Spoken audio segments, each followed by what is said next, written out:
Hello, welcome to another episode of Talk to Missy. My name is Missy, and it's good to be here. I hope you're keeping well and staying safe.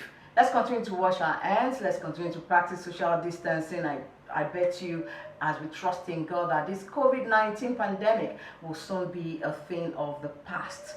Well, I've been having your questions, sent to my inbox, and some of you have been calling me, and I want to appreciate you for that. Thanks for the confidence you have in me. But today, I promise that we'll talk about, being quarantined with your abuser and what to do. All right, it's a different thing where there's no pandemic, there's no lockdown, and you can run to your friend, run to your family. But whether you are locked down in a state and you can't go anywhere and you're faced with your abuser on a daily basis, it's something else. So what do you do? Well, I think first of all is you need to stay away from dangerous areas in the house. And by this I mean that I'm talking about your bathroom, your kitchen. These are the rooms where you have tools and things that can be used as weapons, so you need to stay clear. Home is supposed to be a safe place, a safe haven for people to live in and be happy. And when it turns to a battlefront, it's something else. So you must be prepared. You know who you're with, so you must be prepared. So the next thing is to identify areas of escape in the house. Where can you stay and plan your escape? Have you packed that bag that you can use when you're going? You have some of your items there. And when I'm talking about you escaping, I'm using this as a last resort where you can't you can't bear it any longer. It looks like this abuser is going to kill you. So you're saying now, Missy, you tell me to escape, but where do I go to? There's lockdown in this in the city where I'm in. Well, you have your next door neighbor. It can be pretty embarrassing, but this is something you have to do. It's about your life.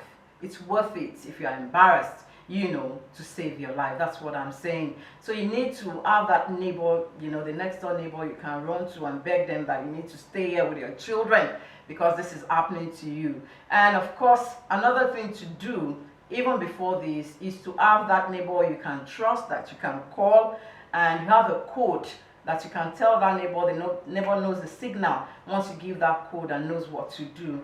All we're trying to do is making sure you keep safe during this period where you are housed with your abuser.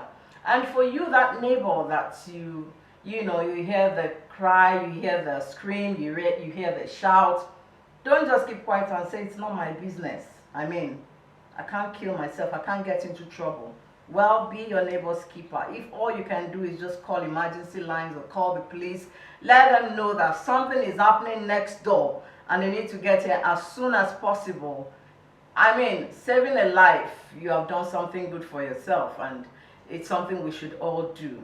Be that person, that neighbor that can be accommodating, that neighbor that someone that is being abused can call. Don't just stay on your own and let things be as they are. All we're saying is that we want everyone to be safe. And how do we go about doing that? It takes you, it takes me, it takes you and I to actually do this, and we must do this. All right, with all that I've said, you need to, make sure you are safe. But another thing you can do even before you get to that point where, you are moving out of the house and going to the next door neighbor is that if you can try to de-escalate. What I'm talking about here is that try not to trigger arguments. When there's an argument, try not to trigger it, try to placate it. Don't make it more than it is. You know your spouse, you know how he is or how she is, so you can, learn how to, soften things down so that it doesn't blow up.